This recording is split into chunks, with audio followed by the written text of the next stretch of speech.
Before we start today's show, we want to invite you to stick around at the end of the episode to enjoy a preview of a new podcast that premieres on July 14th. As the industry's exclusive cannabis podcast network, MJBulls is proud to present Women Leading in Cannabis. Join host Kira Reed each week for inspirational discussions with women who are leading the cannabis industry.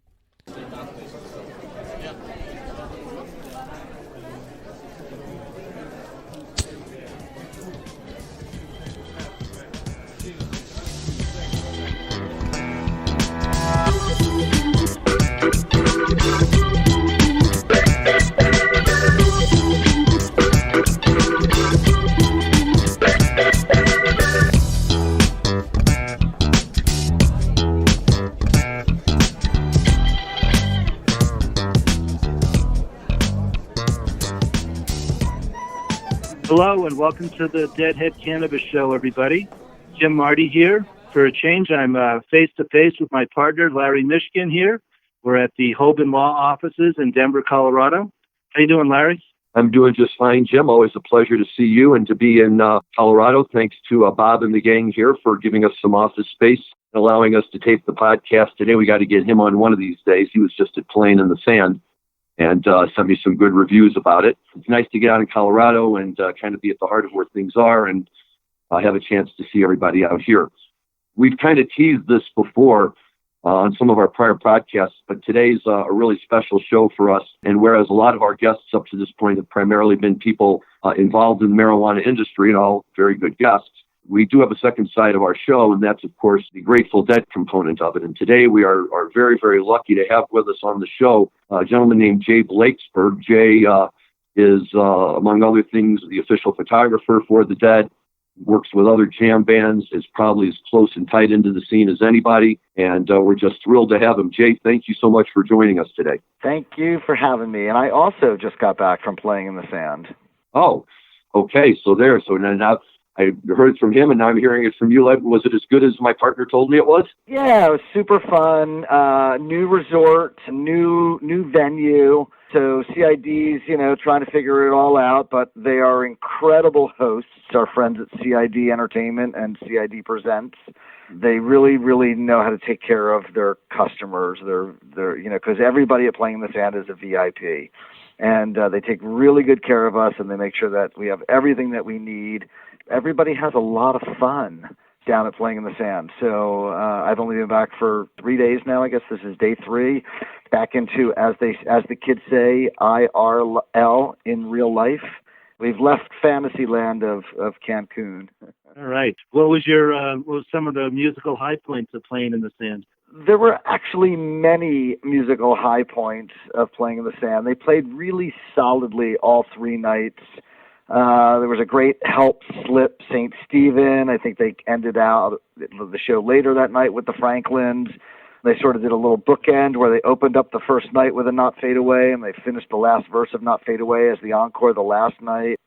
They played lots of great songs. The set lists were great. We got our Scarlet Fires and our China Riders and our Uncle John's Band and The Wheel and St. Stephen the 11, et cetera, et cetera. So it was interesting. No Broke Down, no Jack's Draw, no Sugar Mag, but solid all the way through. And John was in a great mood. Bob was in a great mood. It was very, very windy the first couple of days that we were all down there. First show was incredibly windy.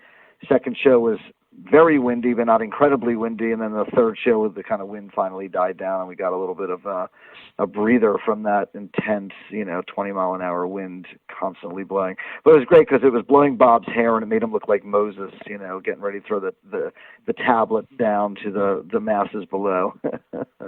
Now, did that wind mess with the sound? I did hear from people out there that it did depend on if you were closer to the ocean, it messed with it a little bit more than if you were in closer to the dunes. But most of my sound experience is just coming right off of everything on the stage, so I hear it differently than most people. So I can't speak to that firsthand, that it was swirling around. But I actually did talk to the sound man a little bit about that, and I think he told me that, yes, it does swirl a little bit, but it's a pretty powerful system, and it kind of tries to cut through it and make it all work. So let's turn the clock back a minute here, because one of the things that Jim and I always like to explore with people is what got them into the Dead, when did they first get into the Dead? And I know from having spoken with you previously that you made your way into the Dead world through a show that has a pretty special place for a lot of Deadheads out there, and that was the Englishtown show in 1977. That is correct.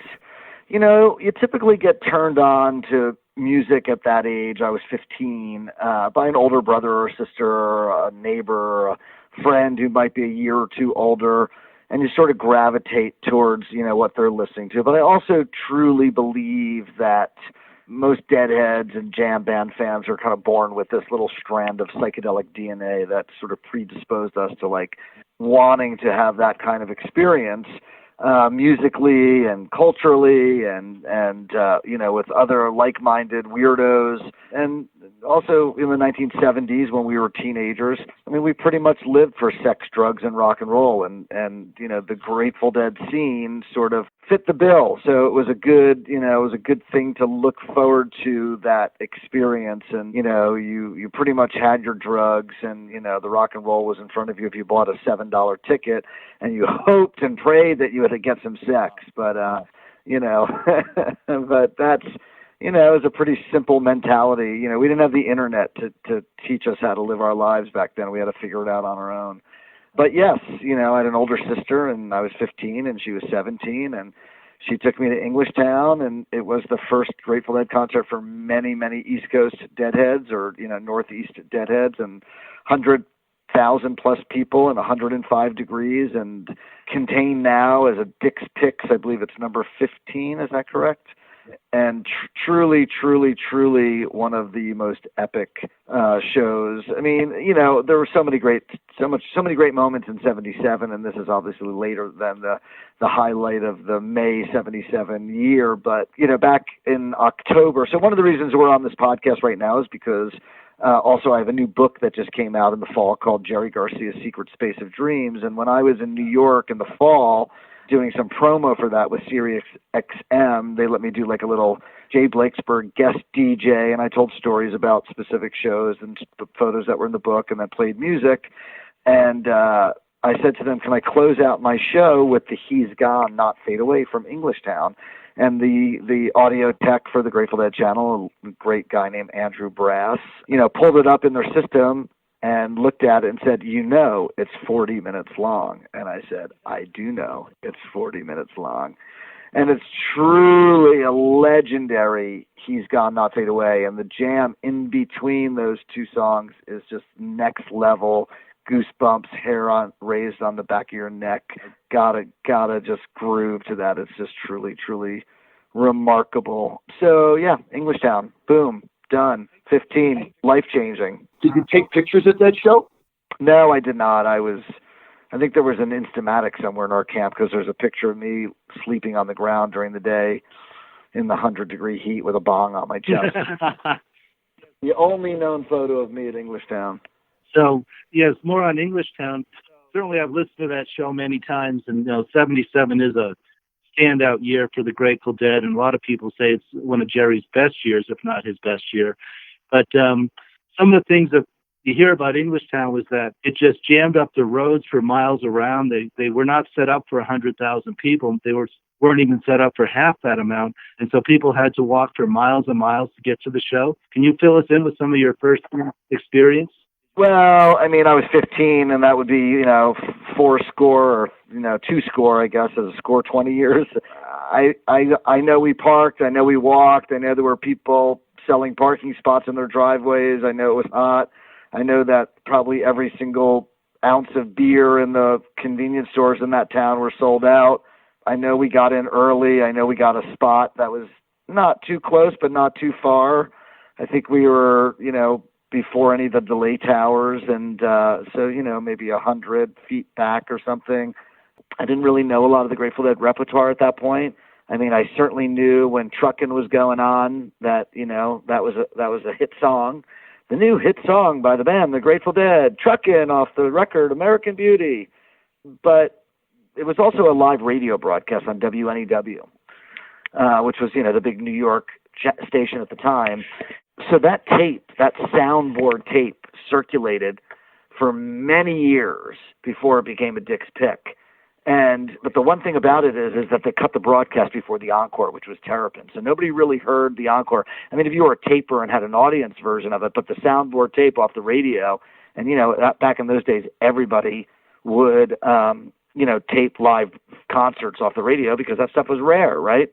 And so I had that tape and I wore it out over and over and, would get new copies. And I feel like I had like a master copy that I never played. And then when the other one wore out, I'd go back to that one and make another copy and just kind of did that for a couple of decades until it finally showed up. And just one of those moments. Let's talk about your new book. This is not your first book, I believe. What number is this? Jerry Garcia, Secret Space of Dreams is technically my 15th coffee table book. Wow. Of my music photography. I've done books on the Grateful Dead, and I've done books on the band Primus, and the Flamey Lips, and the Mother Hips, and did a book for a guitar manufacturer, and I've done multiple books for the Lock and Music Festival. And those books are compilation books, the Lock and books, there's 3 of them for the first 6 years. But, 80% of the photos in each one of those books are mine, so I'll consider them my books. So yeah, I've done a number of books on a number of different artists and compilations. I did a book called Jam. I did a book called Guitars That Jam. I did a book called Hippie Chick. I did a book called Eyes of the World. I did Fare Thee Well, which was a book that came out after those final Fare Thee Well shows and just represents those 5 shows. I like making books, and I self-publish them all. So Jay, when I was visiting you recently, I think you told me that on your system, you store somewhere in the neighborhood of 1.5 million images. Is that correct? Yeah, I think it's a little bit more than that, maybe another 150 or 200,000. I think we're up to, but yeah, somewhere around that, just over 1.5 million. It's a lot of data. It's a lot of data to be responsible for, and it's just, it really is, one of those things that you just gotta, handle with care and treat it like a precious. And when you want to do a book, though, how do you decide which of those 1.5 million images? I mean, obviously, you come up with a theme and you look for pictures that fit the theme, right? Well, if you're doing a book on Jerry Garcia, you don't have 1.5 million photos to look through. You might have 2,000 photos that have Jerry in it that you're looking through, and what you do is you look at every single one of them. When I did my book on Hippie Chick, which is a book about women and their connection to live music, I thought I would go through everything I could remember where there were pictures of fans in the audience or out in the field or whatever. So, you start with your music festivals that you've been to and, what you might have shot at those festivals. And then you go and you'd be like, oh yeah, I remember that shot I took of that girl raging on the rail at Widespread Panic at the Fox back in 2009. And then you go down that rabbit hole that takes you a half a day, and then it takes you to the next rabbit hole, and eventually you have to go ask Alice where you are, and, you come up with a few thousand photos, and then you just start narrowing them down, and you give them to your designer, and you let your designer make choices. You say, here, I've got these 5 photos, and I think any one of them can work on the page, and then they can put in their 2 cents, and it's a collaborative thing. But, yes, you start with, many thousands of photos. I mean, with Fare Thee Well, it was a 5-show run, plus a rehearsal, plus a few other little things. We went through all the photos. There was probably 20,000 pictures to go through. And but you're looking for the best of the best.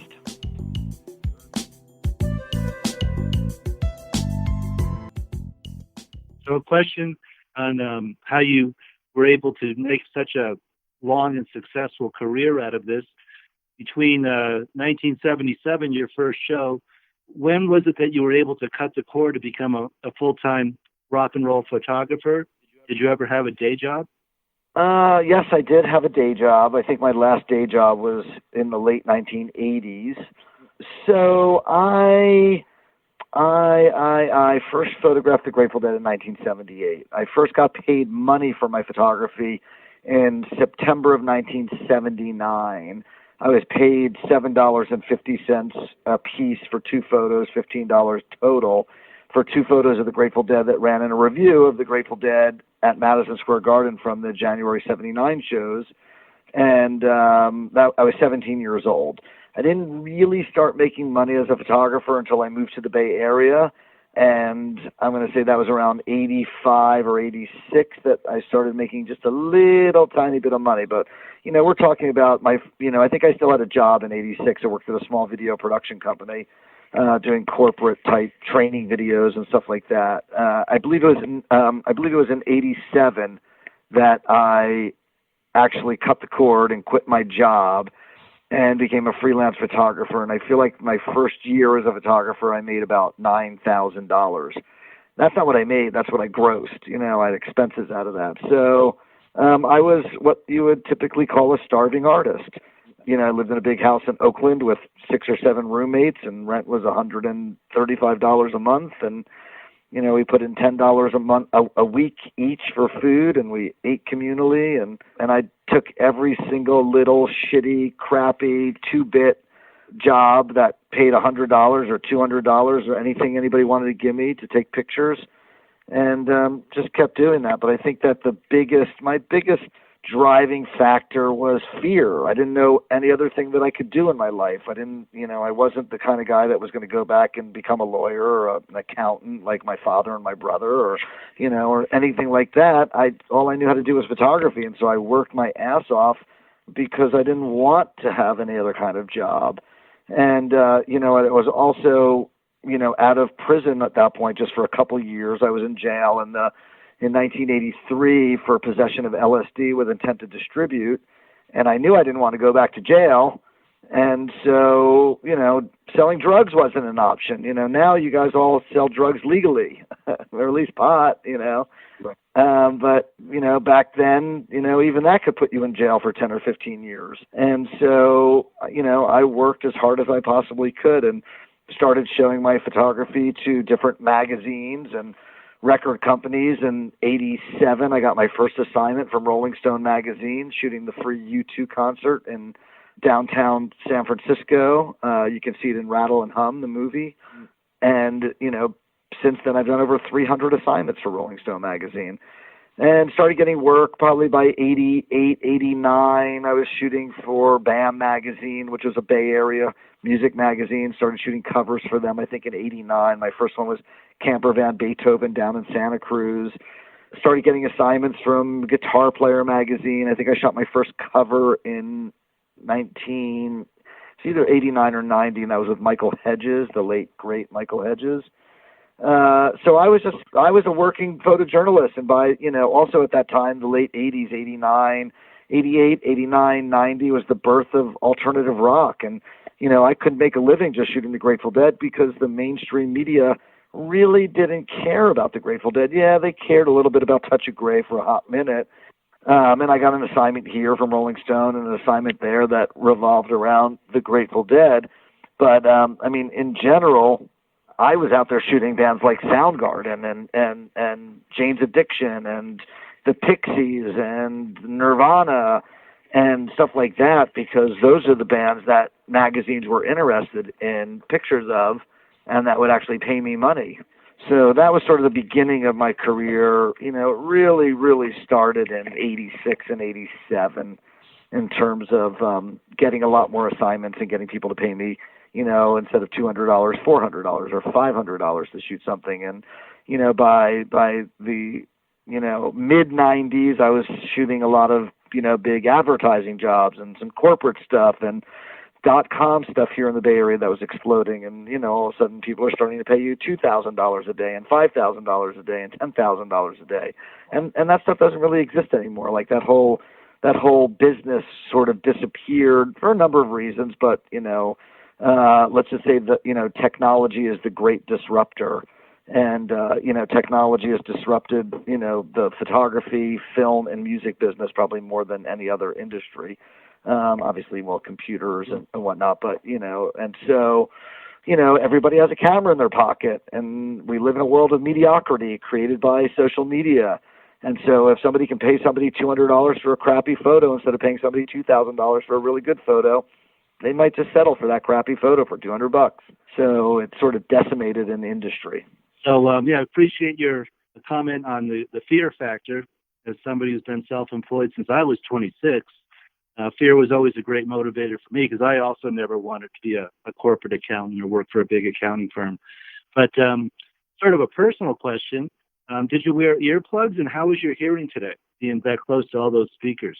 In the early days, I did not. I definitely damaged my hearing. I can actually pinpoint the exact show. I shot a band called Living Color, Vernon Reed, whose amp was, turned up to 24, right in front of his amp for a whole show at the I-Beam, which was a really funky alternative rock nightclub on Haight Street in San Francisco, and right in the Haight-Ashbury. And my ears were ringing for about 6 days after that.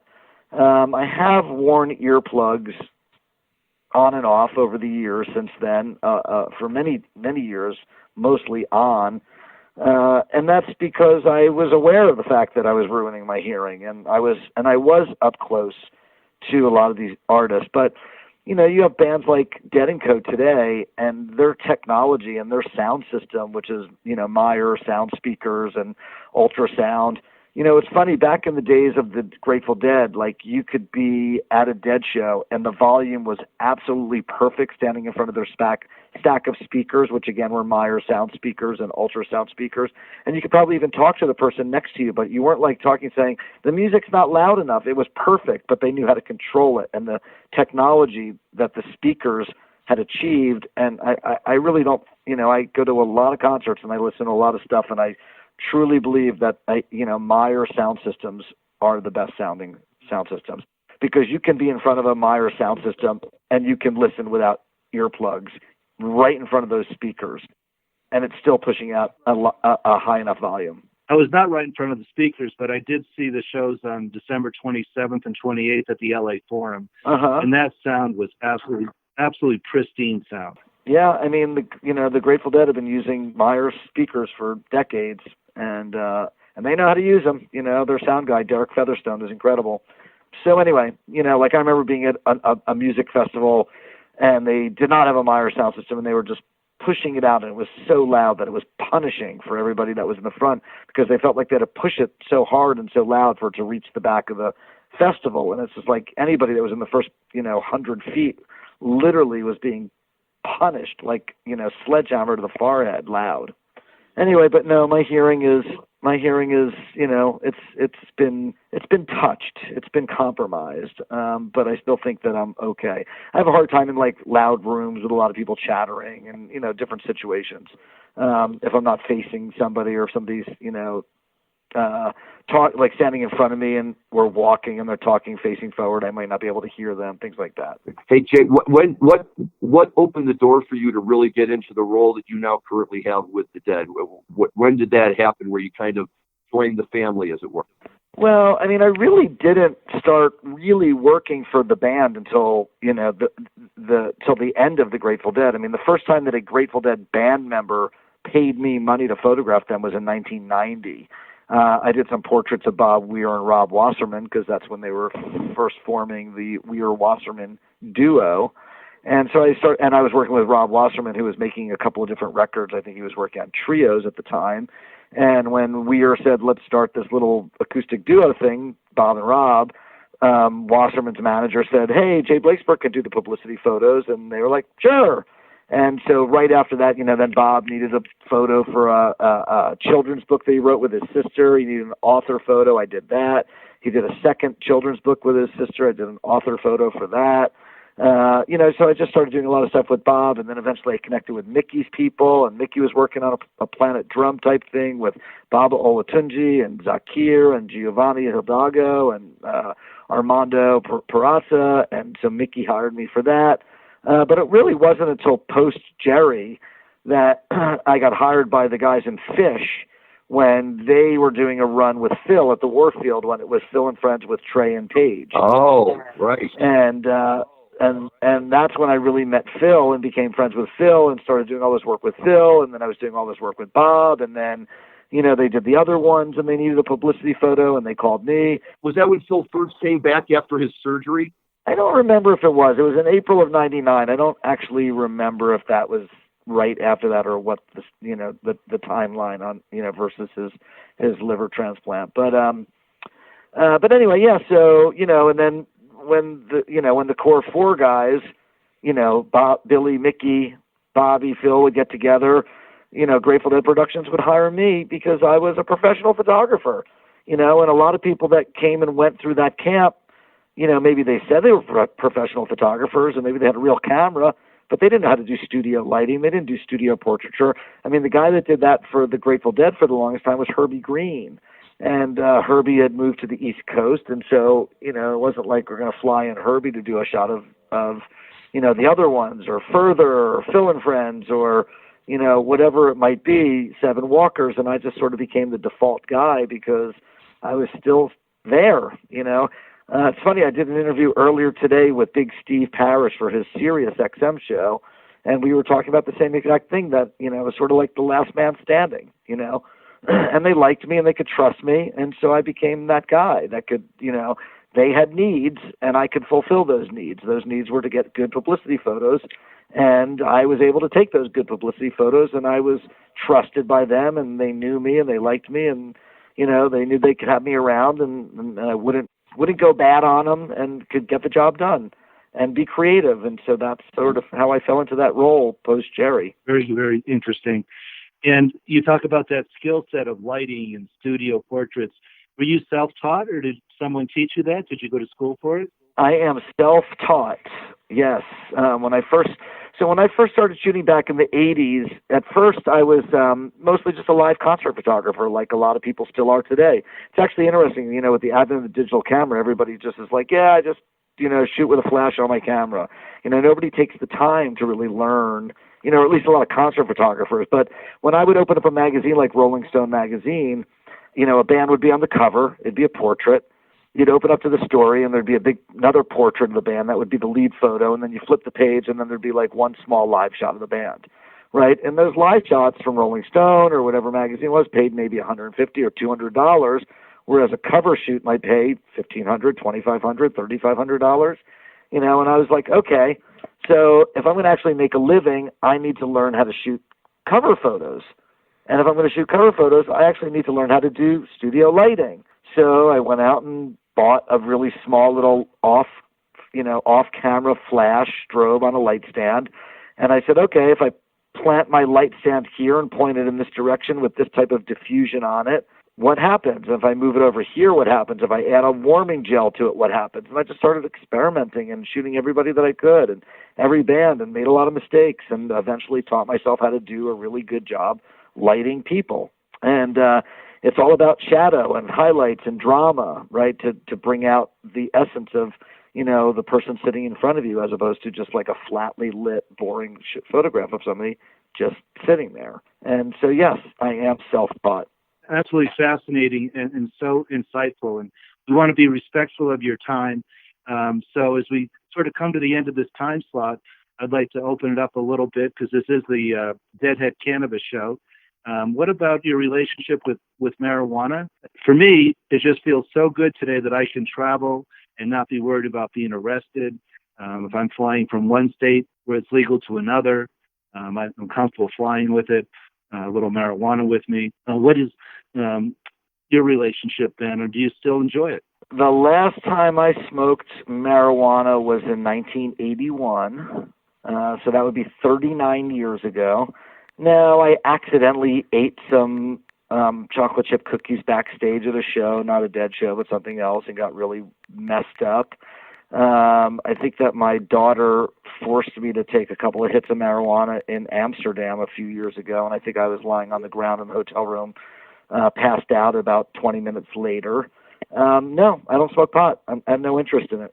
I know that it's legal. I know that it's prevalent. I know that it's really strong. I know that people really like it. I know there's all sorts of brands and flavors and strengths and sativas and this and that, but I just don't have any interest in it. I stopped smoking pot a long time ago because I stopped enjoying it. I was a big pothead in the 70s and the early 80s, in 1980 and 81, and I just was like, you know what?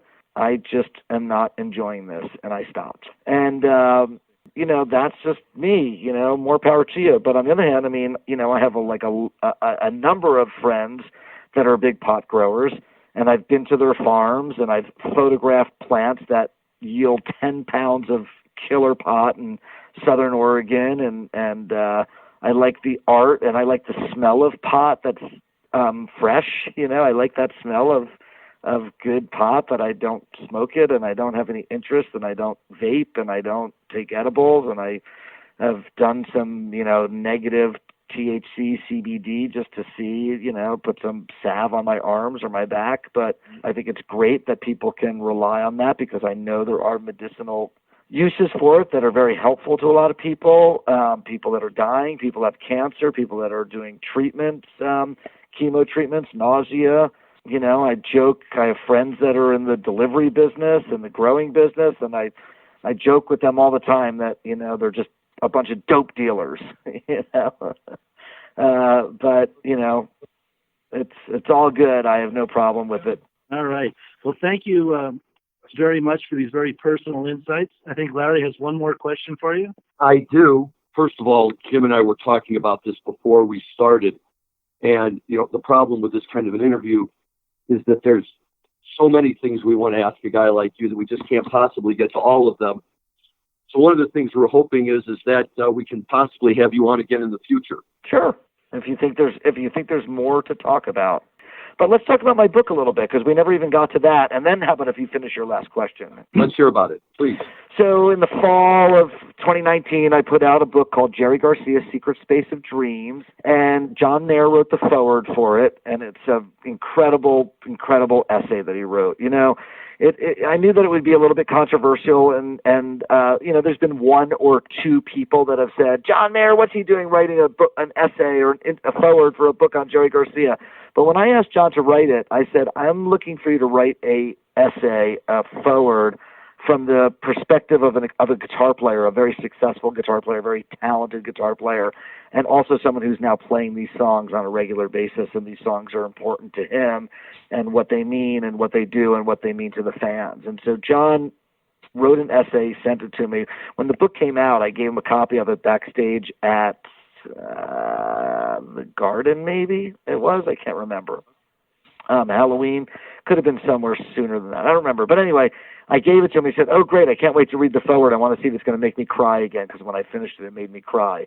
And you want to know what? It made me cry also. And you want to know what? About a month ago, 2 months ago, it's all of a sudden made its way on social media. Like, have you guys seen this essay that John, like some people didn't even know it came from my book. People were like, have you seen this essay that John Mayer wrote about Jerry Garcia? It's like, yes, it's from Jay Blakesberg's new book, Jerry Garcia's Secret Space of Dream.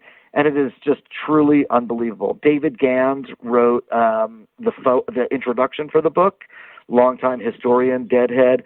Trixie Garcia, Jerry's daughter, wrote an essay, and Dave Schools from Widespread Panic, who's also a huge Deadhead, wrote the afterword, and he's just incredible. Throughout the book, there's quotes by people like Dave Schools and Trey Anastasio and David Crosby and Jerry Garcia. I found great quotes from all the band members on the internet, because they've all have said great stuff about Jerry. And it's a really solid book.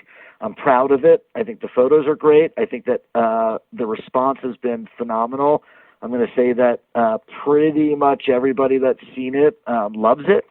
I'm sure there are naysayers out there, because that's the way of the world, where people like to live hiding behind their computers instead of out there at shows, connecting with other like-minded people who are into the same kind of scene and the same music. And if you want to order the book directly from me and get a signed, personalized copy, you can go to my website, which is www.rockoutbooks.com. You can also, of course, order it on Amazon.com and BarnesandNoble.com. You can walk into pretty much any bookstore in the U.S. So anywhere that fine books are sold, you can get a copy of Jerry Garcia's Secret Space of Dreams. Well, Jay, I can verify for all of our listeners, because when I was in San Francisco earlier this year, you were kind enough to provide me with a copy. People all like the Grateful Dead for various reasons. I'm a Jerry guy, always was, always will be. And one of the things that was missing was something like this book that really, for the Jerry files out there, it's wonderful. And you're right, the essays are amazing. And I will confess that it's taken me a while to warm up, to John Mayer in that role, not for any other reason, just that, it's not Jerry. And so you got to get used to it. But I've really been impressed by him, and it was great to see the thoughts that he could share on Jerry and how that, really helped shape him. And kind of gave me new respect for him. And the next time I saw Dead and Company, I was like, okay, this is John. This is where he's at. It's pretty awesome. Yeah, I agree. So that's basically my book. And, go out and support the art, support, a fine art photographer who happens to love the Grateful Dead and shoot the Grateful Dead. And, this is how I make a living, is by, people, I put stuff out there on social media all the time. I share my photography on Instagram, which is at @Blakesberg, and I share it on Facebook at @Blakesberg Photography. I share it freely, and I don't ask anything from anybody, but when I do put out a book, I appreciate when people buy it, because that is how I pay my bills and support my family, and get to do what I do. So if it's something that you like, and you like holding a coffee table book as opposed to just staring at photos on a computer screen, please go out and get this. And if you go to my website, Rockout Books, you'll see all the other books. I did a book called Eyes of the World that came out 2 years ago, which I published with my publishing company and also co-edited with a guy named Josh Barron, who used to be an editor at Relics Magazine. And that book is The Grateful Dead from 1965 to 1995. It has 60 different photographers in it, including Annie Leibovitz and Jim Marshall, Baron Woolman, Peter Simon, Jay Blakesberg, Ed Pearlstein. It's got all the, Gene Anthony. It's got all the classic photographers in there, and a lot of never-before-seen photos. And it spans their whole career. I put that out 2 years ago, and before that I did my Guitars That Jam book, and before that I did my Hippie Chick book, and before I did that I did my Traveling on a High Frequency book. And people have bought these books, and that's what keeps me going, and I love to share my work as opposed to just leaving it in a shoebox or, just staring out on the computer screen. Since you mentioned John Mayer, one of the big things that happened in the Dead world over the past year was the Dead and Company show at Citi Field this past summer, I think it was. And besides the fact that it was a great show, I think that one of the highlights, and may have been the highlight of the whole Dead and Company scene, was that for the show there, John played Jerry's Wolf guitar. And for the people who know Jerry and his guitars, that's one of his very, very famous guitars. And when I was with you earlier this year, you were kind enough to share with me the story. You actually played a role in this happening. I'm wondering if you could just give our listeners a quick rundown on how that all came to be.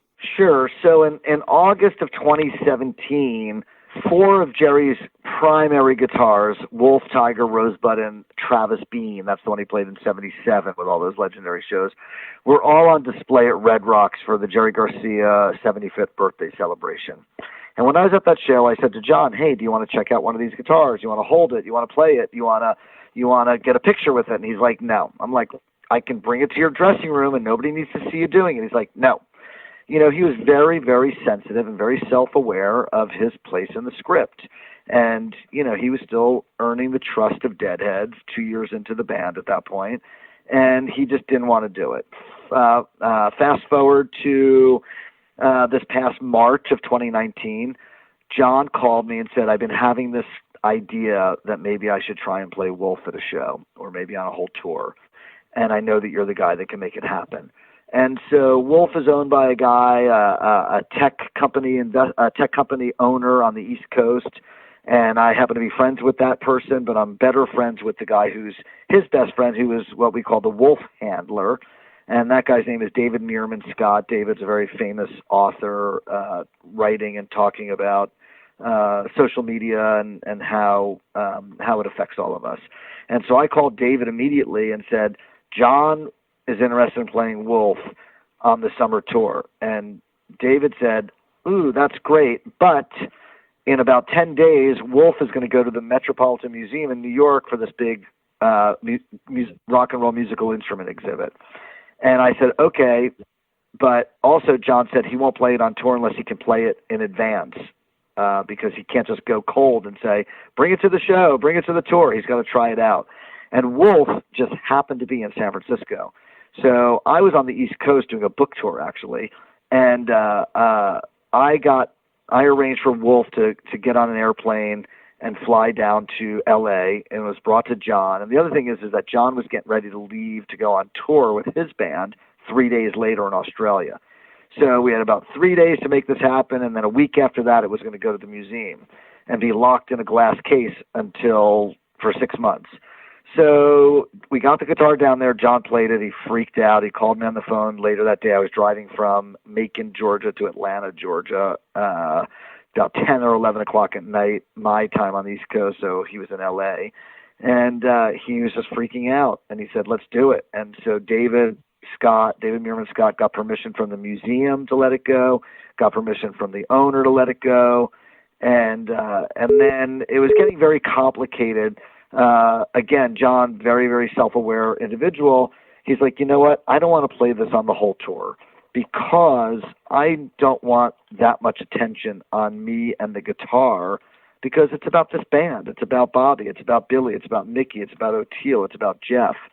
So I would like to just play this guitar just in New York City at Citi Field because then they could just go get the guitar at the museum the day of, bring it over, we'll change the strings, I can play it, and the next day it's back at the museum. And then we don't have to worry about, private security in an armored truck for the next, 3 months while we're on tour or whatever it was, 2 months.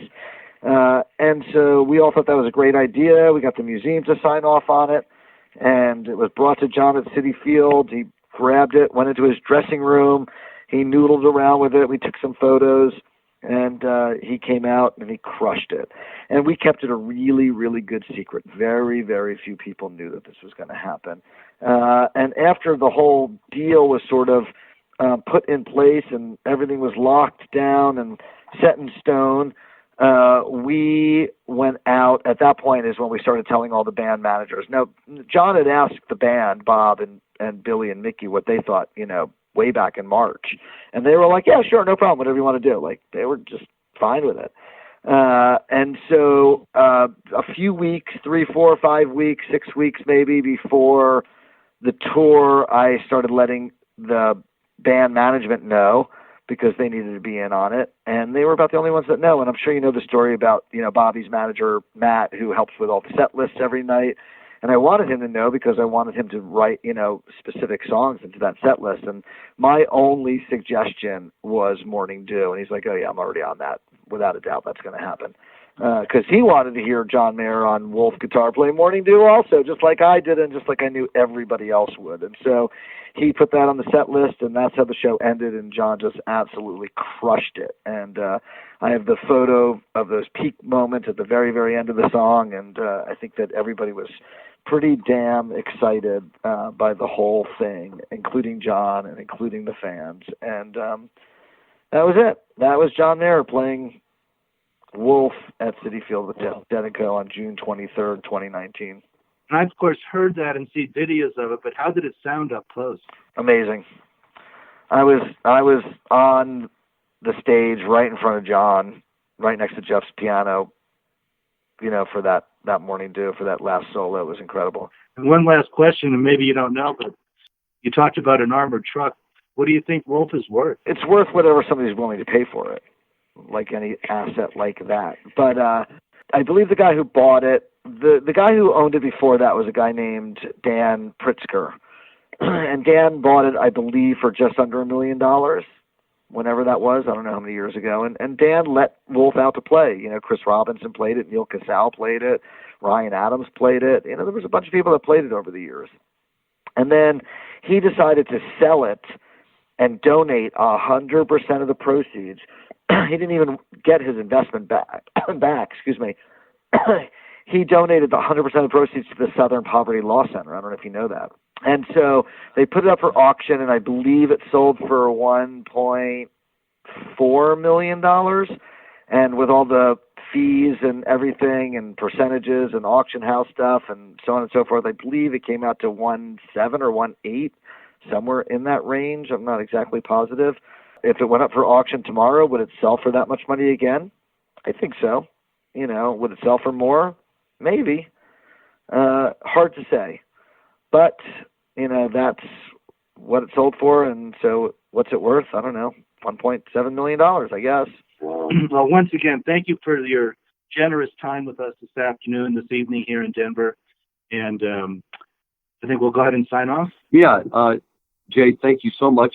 We may reach out to you again some point in the future because I've got a list here of about 20 other questions I want to ask you, and you've been more than generous with your time today. Sure. We'll revisit in a year. How's that sound? I love that. Perfect. That's perfect. We'll do it right after Playing in the Sand next year. We can make it an annual thing, even better. So our guest today was Jay Blakesberg, rock photographer extraordinaire with the Grateful Dead, Fish, the whole jam band scene. Please go to his website. What was the website again, Jay? rockoutbooks.com. Please go there. Please check out his books. If you're a Grateful Dead fan, you have to go see this new Jerry Garcia book. It is outstanding, and we can't recommend it enough. So thank you for everything, Jay. Thank you. Appreciate it, you guys. Thanks, Jim. Thanks, Larry. And we'll talk soon. Over and out from the Deadhead Cannabis Show. Thanks for listening, everyone. We'll see you soon.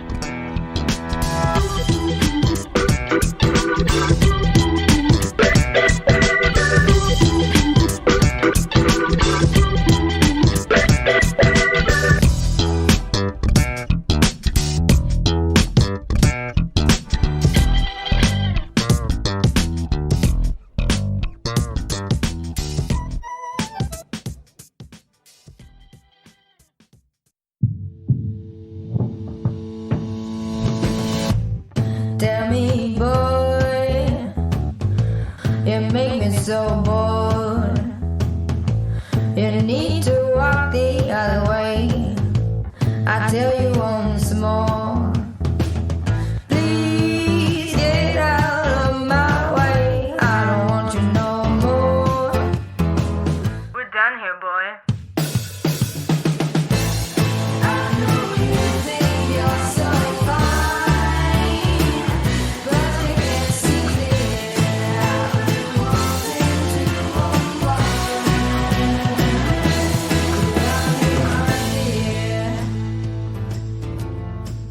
Hi, my name is Kira Reed, and I'd like to invite you to be inspired by the women who are leading in the cannabis industry. Each week, we will discuss empowerment, leadership, and what it means to be a woman in charge in marijuana, hemp, and CBD. As the founder of the Women Empowered in Cannabis community, I have had the great pleasure to get to know many brilliant and talented women who are CEOs, executives, politicians, advocates, and community leaders that are focused on creating a cannabis economy that is just, fair, and equal. We'll learn how these women make decisions, how they navigate a predominantly male industry, and what they're doing to level the playing field for women. I hope you'll join us.